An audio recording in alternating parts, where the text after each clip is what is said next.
മധുരം കുറച്ച് നെയ്യ് കുറച്ച് കുങ്കുമപ്പൂവോ കളറോ ഇല്ലാതെ കേസരി ഉണ്ടാക്കുന്ന രീതി.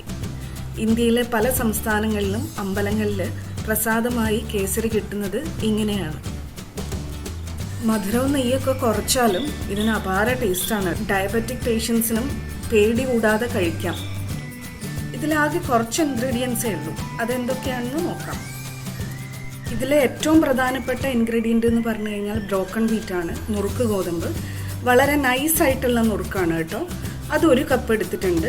പിന്നെ രണ്ടാമത്തെ പ്രധാനപ്പെട്ട ഇൻഗ്രീഡിയൻ്റ് എന്ന് പറഞ്ഞാൽ സ്വീറ്റ് ആയതുകൊണ്ട് പഞ്ചസാര വേണം. 1 കപ്പ് ഗോതമ്പിന് 1/2 കപ്പ് പഞ്ചസാര എടുത്തിട്ടുണ്ട്.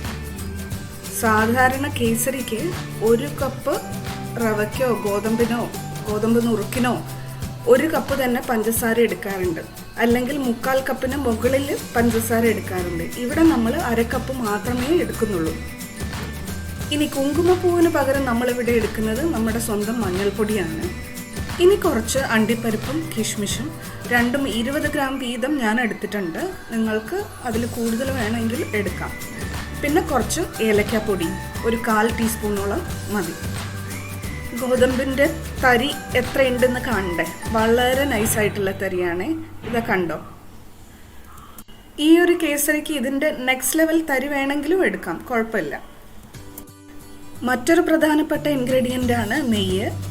നല്ല നാടൻ നെയ്യ് ഉണ്ടെങ്കിൽ അതൊരു 3.5 ടേബിൾ സ്പൂൺ മാത്രം മതി. സാധാരണ കേസരിയിൽ ഉപയോഗിക്കുന്ന അത്രയും ആവശ്യമില്ല.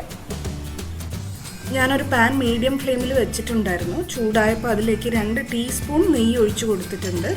നെയ്യ് ചൂടായപ്പോൾ അതിലേക്ക് കാഷ്യൂനട്ട്സും റേസിൻസും ചേർത്ത് കൊടുത്തു കേട്ടോ. ഇനി ഇതിൽ മുന്തിരി ഒന്ന് പഫപ്പ് ആവുന്നത് വരെ, ഒന്ന് വീർത്ത് വരുന്നത് വരെ മാത്രം നമ്മളൊന്ന് ഫ്രൈ ചെയ്ത് കൊടുത്താൽ മതി. ആ പാകത്തിന് കാഷ്യൂനട്ട്സും കിട്ടിയാൽ മതി. ഇനി ഇത് നമുക്ക് മാറ്റി വയ്ക്കാം. മുന്തിരി പഫപ്പ് ആയിട്ടുണ്ട്, ചെറുതായിട്ടൊന്ന് കാഷ്യൂനട്ട്സും ഫ്രൈ ആയിട്ടുണ്ട്. ഇനി ഇതേ എണ്ണയിലേക്ക് നമുക്ക് ബ്രോക്കൺ വീറ്റും കൂടെ ചേർത്ത് നന്നായിട്ട് ഒന്ന് ഫ്രൈ ചെയ്തെടുക്കണം. ഇതിൻ്റെ കൂടെ തന്നെ തൊട്ടടുത്ത അടുപ്പിൽ കുറച്ച് വെള്ളം കൂടി തിളച്ചോട്ടെ കേട്ടോ. ഇതിലേക്ക് ചേർക്കാനുള്ളതാണ്. റവ 1 മിനിറ്റോളം മാത്രം ഫ്രൈ ചെയ്താൽ മതി. അതിനുശേഷം നമ്മൾ ഇതിലേക്ക് 2.5 കപ്പോളം തിളച്ച വെള്ളം ഒഴിച്ചു കൊടുക്കാൻ പോവുകയാണ്.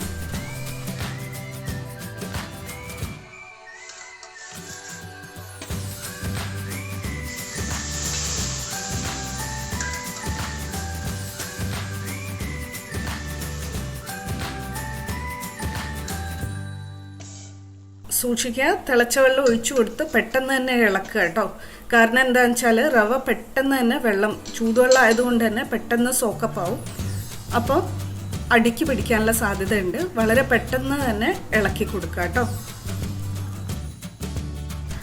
വെള്ളം മുഴുവനായിട്ട് വറ്റിപ്പോകുന്നതിന് മുന്നേ തന്നെ നമ്മൾ ഇതിലേക്ക് മഞ്ഞൾ ചേർത്ത് കൊടുക്കും. അപ്പോഴാണ് അതിലേക്ക് ശരിക്കും മഞ്ഞൾ പിടിച്ച് കിട്ടുക. ചേർത്തിട്ട് നന്നായി ഇളക്കി കൊടുക്കുക. മഞ്ഞൾ എല്ലാ ഗ്രെയിൻസിലേക്കും പിടിക്കുന്നത് പോലെ ഇളക്കി കൊടുക്കുക.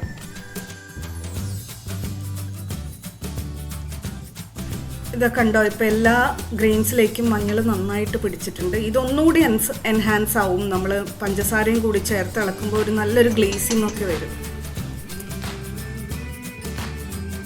ഇതപ്പോൾ പഞ്ചസാര ചേർക്കാൻ പോവാണ്. പഞ്ചസാര ചേർത്ത് പഞ്ചസാര ഒന്ന് അലിയുമ്പോൾ ഇതൊന്നും കൂടി ഒന്ന് ലൂസാവും.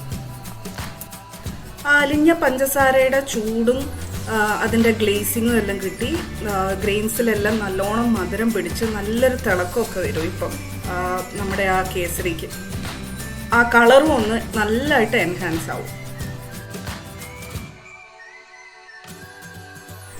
ഇത് നമ്മൾ 3.5 ടേബിൾ സ്പൂൺ നെയ്യ് എടുത്ത് വെച്ചതിൽ 2 ടീസ്പൂൺ മാത്രമേ നമ്മൾ ഇതുവരെ ഉപയോഗിച്ചിട്ടുണ്ടായിരുന്നുള്ളൂ.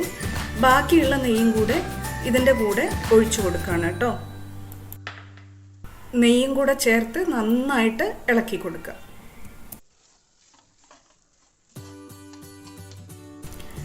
ഈ സമയത്താണ് നമ്മൾ വറുത്തുകോരി വെച്ച കാഷ്യൂസും റേസിൻസും എല്ലാം ഇതിലേക്ക് ചേർത്ത് കൊടുക്കുന്നത്. കൂടെ തന്നെ ഏലക്കാപ്പൊടി 1/4 ടീസ്പൂൺ എടുത്ത് വെച്ചത് അതും കൂടെ ചേർത്ത് കൊടുക്കുകയാണ് കേട്ടോ. നന്നായിട്ട് മിക്സ് ചെയ്ത് കൊടുക്കുക. മിക്സ് ചെയ്ത് കഴിഞ്ഞിട്ട് ഒരു 2 മിനിറ്റ് നേരം തീ ഓഫാക്കി അടച്ചു വയ്ക്കുക.